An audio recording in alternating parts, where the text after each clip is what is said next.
Hi again. Alright, so I finally got the footrest one figured out. So I just got two elbows here that go there and comes down around here, comes out, and it'll follow the frame rail down. So that's good. It's not gonna, it clears all that bullshit and comes out on a nice place.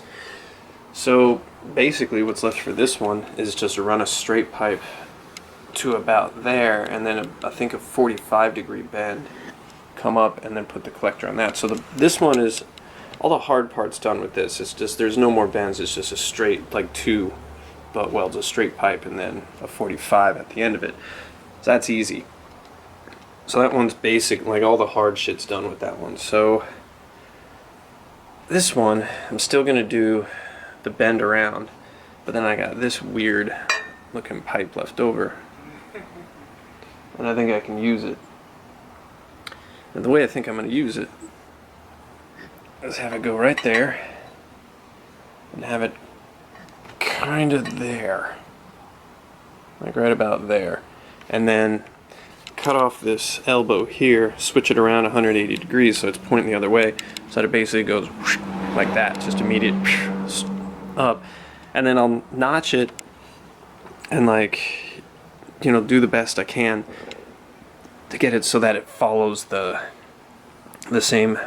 rail, you know, like follows pretty close to that one, and it doesn't look out of place. Now what I might have to do is cut it off in the middle and add an extension in the middle of it, but I think I can make this work. So yeah, feeling a little better about this. Whew, exhaust time. It's Labor Day weekend. I got 3 days. Time to put this exhaust together. Now, there's a few things. First of all, wait, maybe you should see my face. Hi. Well, you can't really see my face. Never mind. We're going to stick to me being slightly anonymous. So, I got my welder set up to do stainless steel now. I rented a bottle of Trimix for about 30 cents a day. It's really good. So I rented a bottle of Trimix and got some stainless steel wire. So now I can actually weld stainless steel and not have to worry about the weld rusting, because if you use like C25 and like regular MIG wire, there's a little too much carbon in there, and it's actually going to end up like, your welds will basically end up rusting if you try and use MIG stuff to weld together stainless steel. So yeah, I'm set up for that. And I've been messing around with how I actually am going to put this exhaust together and make it look like really good. And I've been playing around with a lot of different things, and I finally got it figured out. Now I saw on YouTube this guy who basically said, like, look, if you put way more heat than is necessary into your welds and like basically just do a bunch of spots and stitch up the joint, basically what you're going to end up doing is you can grind it down and get a seamless weld. So I tried it on a scrap piece of stainless, and you can see, like, there's the, hello, there's, god damn it, come on, get in there, there we go, kind of. So like there's the welds that I did, and you see I'm just kind of like stacking them up, and god damn it, you can't see, stacking them up, and then everything was looking good, but I still kind of got poor results as far as like getting a nice finish, and I figured that out too. So you can see weld, nothing, weld, and that's where I took it off. You can see it's real nice, and it's still strong, because if you can see in the center there, you kind of can, like all the penetration of the welds is on the inside of the tube. Now I'm going to do a better job of this as a test tube, but like basically pouring all the heat into this weld basically makes it so all of, like the majority of the actual filler metal goes on the inside of the tube. So the strength still exists, but it's mainly on the inside. Now, a few caveats with this. The first one being that on a boost application, I probably wouldn't do it this way, because this is not as strong as if I just TIG welded it. you know, if you're running something that's going to have any sort of PSI through tubes, I probably wouldn't do it this way, although maybe it does work, I have no idea. But I'm never going to, most likely, never going to be doing that, so it doesn't really matter to me. So that's number one. Number two is, you know, another sort of drawback is it's going to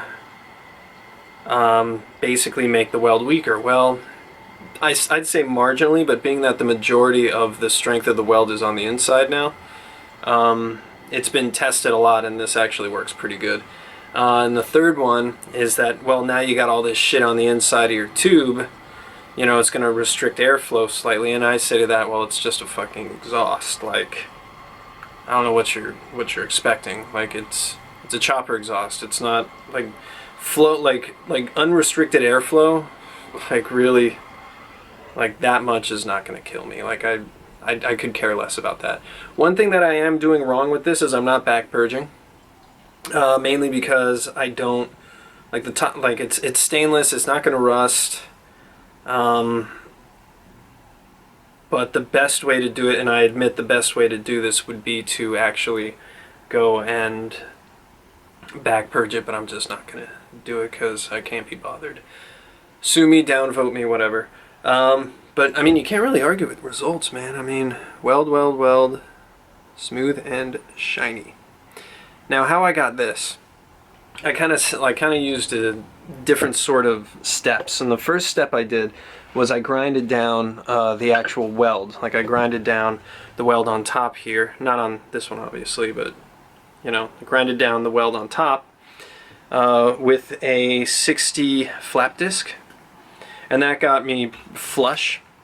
Now, it's important to note that you really got to be patient with this stuff and not dig it in, because then something like this will happen and you'll gouge it, and then, you know, you have to weld on top of it and redo it again and hope for the best. So yeah, be careful, you know, be nice and careful with that. And then I was able to find, where are they? I'll just show you. I was able to find 120 flap discs, 120 grit flap discs. And that, what that basically does is it smooths out the roughness that the flap disc will give you. It smooths it out, but then you're still left with a lot of ripples, and it just really doesn't look all that good. And that's when actual hand sanding comes in. And I start at 60, which is pretty abrasive, I'm not going to lie to you, but I've found that like 60 is the best.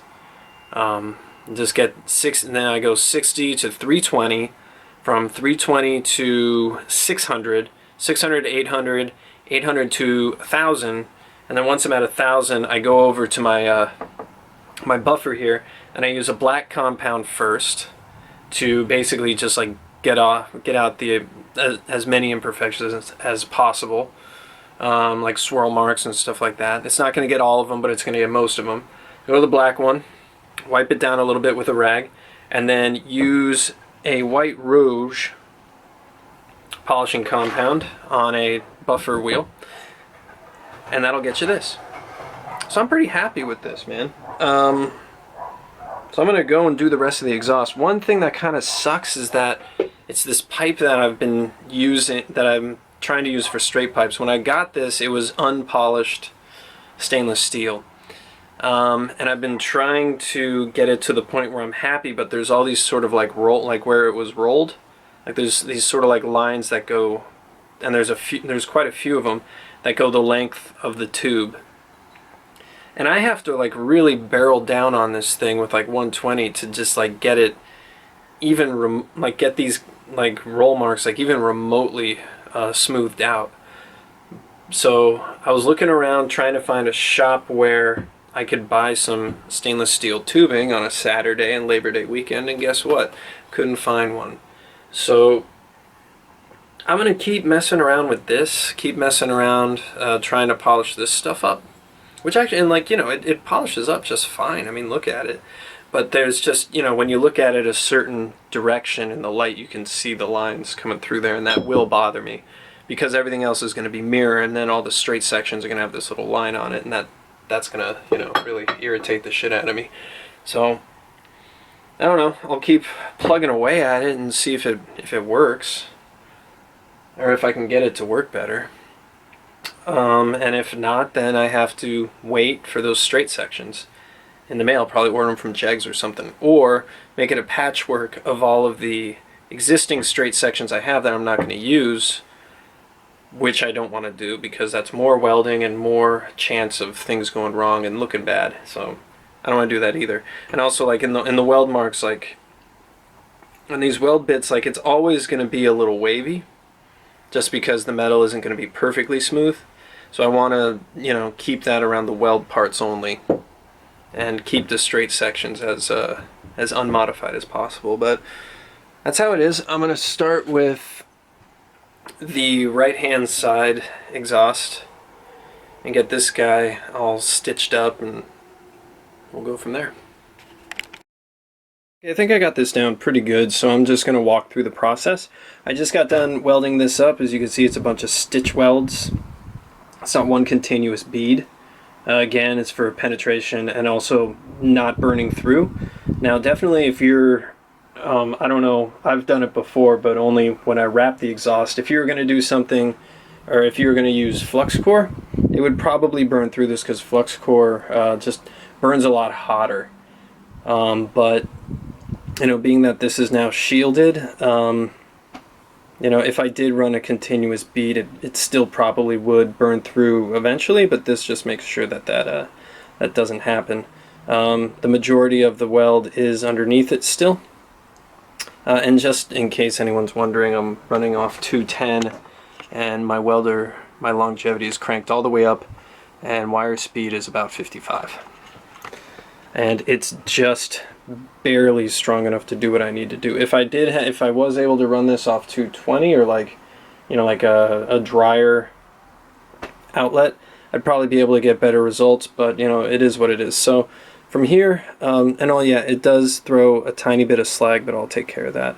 So now I'm going to hit it with the flap wheel and just blend the two pieces together, and then go from there. Alright, now that's how it looks with the 60 flap disc. Now all I'm looking for here is just uniformity, right? I just want to make sure that you know, I don't see any ridges left over from the weld itself. It's blended. Now we move on to the 120. Alright, the 120 only takes a couple seconds, really, and all we're doing here is, like, if the spot that you were working at was like this big, you want to hit the 120 about there. You know, just spread it all out, clean it all up, because the 60 leaves some pretty rough stuff in there. This just kind of cleans it up a little bit. So from here, we're going to go to 60. 60, that's our next one, 60. 60 will probably take a little while, but what you're basically looking for is you're looking for hazy. You want to make it nice and hazy, and yeah, there is still a little lump there because I didn't knock the weld down all the way. I want to keep a little bit of a weld there, just for a little bit of extra strength. But yeah, haze. So the rest of the steps are going to be 320 to 600 to 800 to 1,000, and I'll come back at 1,000. Alright, so at 1,000 we're seeing a good amount of shine here.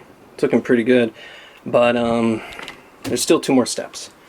Gotta hit it with the black buffer and then the white buffer, and then we're done, and then I'll show you after that. But yeah, you know, if you want to stop here, totally, it's up to you, but you're not going to get a mirror finish until you do the buffing. But yeah, pretty good so far. And now that we're done black buffing, we're just gonna, with a cloth here, try and remove as much of that black polish as possible, because we don't want to contaminate the buffing wheel. We want to keep that nice and white. Alright, you can see it's already starting to shine up real nice. You can't tell because of the way I'm holding it right now, but take my word for it, the results are good.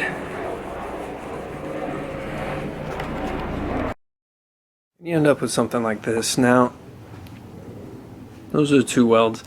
You can tell, like, it's not one piece. This hasn't been bent. There has been some work here. But I mean, it's really not that distracting. It's not what I would consider show quality, but for, you know, something that I pumped out in my garage with a 110 MIG welder, I'd say it's pretty good. Yeah, I like it. I don't mind it. Cool. So now we have to think about the rest of the exhaust. And what I'm thinking is basically it's going to look something like this, with the collector basically that angle on the rear, and it basically look like that. It's a little extreme, I think, but you know what, I actually kind of like it, to be honest with you, because it is like weird and strange and something different. And honestly, like if I do end up riding it and I hate it, like it's not going to be that much work to just cut off the two pipes that are going into the collector there, then weld on some extensions and basically make it like a structured upswept. So it's really, if I end up not liking it, I can always modify it to an upsweep exhaust, like no problem. But I kind of like that. I think it's neat. So what's next? Well, what's next is completing the top part of this. What I'm thinking is I have this little piece kind of made up here. This little guy sort of taped in place at the moment, and ideally I want to have it come in there and then basically join up, like right about there, and then just make a short pipe to connect it. And it should look pretty neat, I think. So for now, I think I'm just going to get these guys all welded together, get this tape off there, and actually make it one piece. Whoops, almost dropped it. Alright, finished up the rest of the top pipe there. Now it's in line a little to the side because I want these guys staggered, not on top of each other. But yeah, so now the only thing to do is weld an extension onto this one, and I just measured the difference from the top of that to the bottom of that, and it's 6.5. I'm gonna weld a piece on there, slide the collector on top, and we're done. Well, that's enough for now. The only things left to do here is clean up that weld there, clean up that weld down there, weld on the collector, and then make an exhaust mount so that this thing doesn't like shake around a whole lot. And I think the best way to do that is make a brace back here that joins these two together, and then tie it off to the frame rail right there, and a little rubber bushing on there, and then this exhaust ain't going nowhere. Cool.